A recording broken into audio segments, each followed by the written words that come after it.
trial was explained as a proper undertaking against a heretic. And from Josephus and the Roman historian Tacitus, we learn that Jesus was crucified by Roman authority under the sentence of Pontius Pilate. According to L.T. Johnson, a New Testament historian at Emory University, the support for the mode of his death, its agents, and perhaps its co-agents, is overwhelming. Jesus faced a trial before his death, was condemned, and executed by crucifixion. Perhaps the single most egregious historical error found in the Quran is its claim that Jesus was not in fact crucified.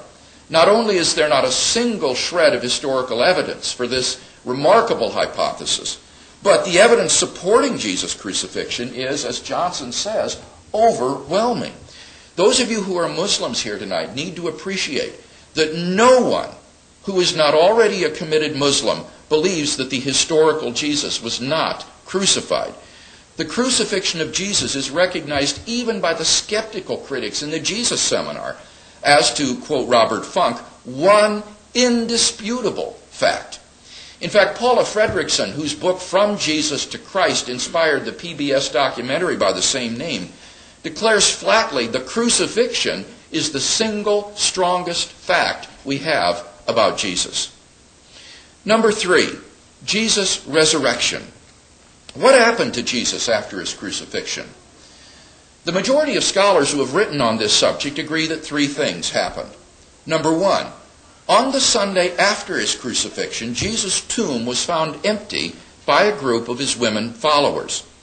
Among the reasons which have led most scholars to this conclusion are the following. 1, the old information handed on by Paul in 1 Corinthians chapter 15 implies the fact of the empty tomb. 2, the empty tomb story is part of the very old source material used by Mark in writing his gospel and is thus a very reliable source. 3, the empty tomb enjoys multiple independent attestation in the sources used by Matthew, Luke, and John.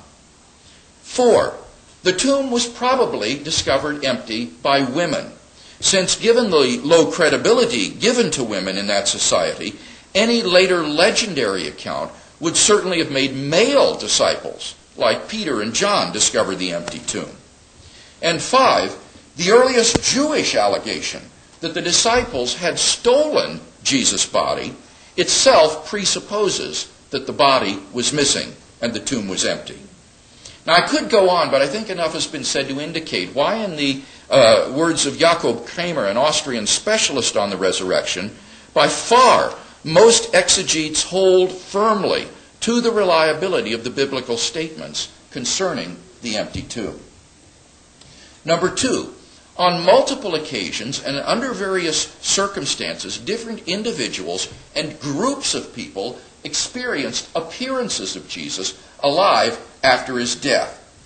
This is a fact which is virtually universally agreed upon by New Testament scholars for the following reasons. First, the list of eyewitnesses to Jesus' resurrection appearances, which is quoted by Paul, guarantees that such appearances occurred. These included appearances to Peter, the 12 disciples, 500 Christians at one time, James, the younger brother of Jesus, and Paul himself, who had been a persecutor of the early Christian church. And secondly, the appearance narratives in the Gospels provide multiple independent attestation of these appearances. Now, at this point, I'd like to pause to issue a corrective on something that Shabir Ali said in our debate Monday night on the resurrection of Jesus. He asserted, according to the great late New Testament scholar Raymond Brown, that there was only one original resurrection appearance, not a multiplicity of them. I knew that Brown was too intelligent a scholar to have held such an opinion, and so I went and checked out the source myself. And as I suspected, Shabir has misunderstood what Professor Brown says. In his commentary on the Gospel of John, what Brown in fact says is that a more biblical approach is to suppose that one basic appearance underlines all the main Gospel accounts of the appearances to the 12, regardless of whether this is located in Galilee or Jerusalem. But Brown does not affirm the absurd conclusion that Jesus never appeared to Paul, for example, or to James, or the 500 brethren, or Mary Magdalene. On the contrary, even the skeptical German New Testament critic Gerhard Ludemann concludes it may be taken as historically certain that Peter and the disciples had experiences after Jesus' death in which Jesus appeared to them as the risen Christ. And finally, fact number 3, the original disciples suddenly and sincerely came to believe that Jesus was risen from the dead, despite their having every predisposition to the contrary. Think of the situation the disciples faced following Jesus' crucifixion. Number 1, their leader was dead, and Jews had no expectation of a Messiah who, instead of triumphing over Israel's enemies, would be shamefully executed as a criminal. Number 2, according to Old Testament law, Jesus' execution exposed him as a heretic, a man literally accursed by God. And 3, Jewish beliefs about the afterlife precluded anyone's rising from the dead to glory and immortality before the general resurrection at the end of the world. Nevertheless, the original disciples suddenly came to believe so strongly that God had raised Jesus from the dead that they were willing to die for the truth of that belief.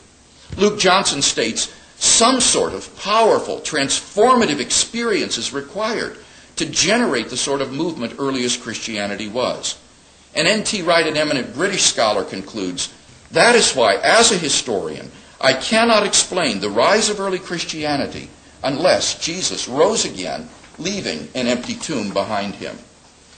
So in summary, there are 3 facts agreed upon by the majority of scholars who have written on this subject: the discovery of Jesus' empty tomb, his post-mortem appearances, and the origin of the disciples' belief. I think that the best explanation of these 3 facts is that the disciples were right. God had raised Jesus from the dead.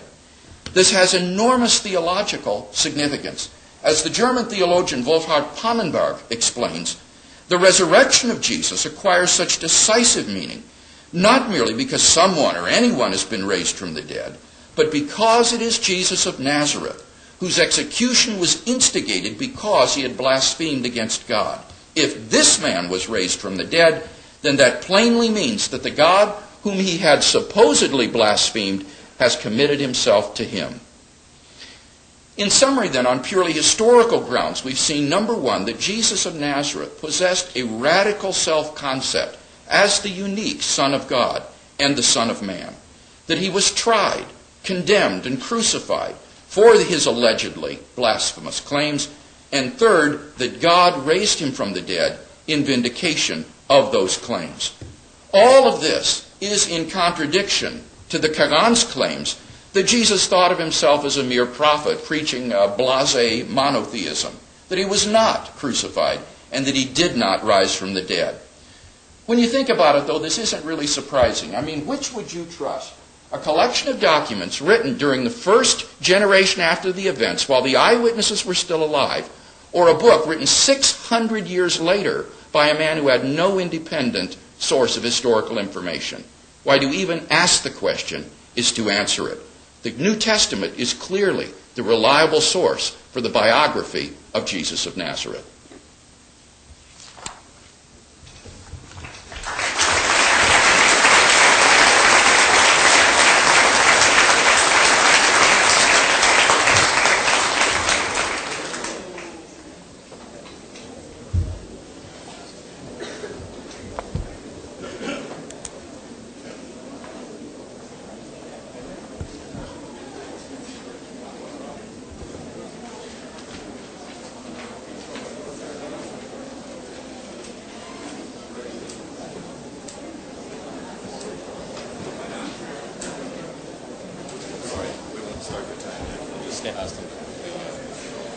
You go.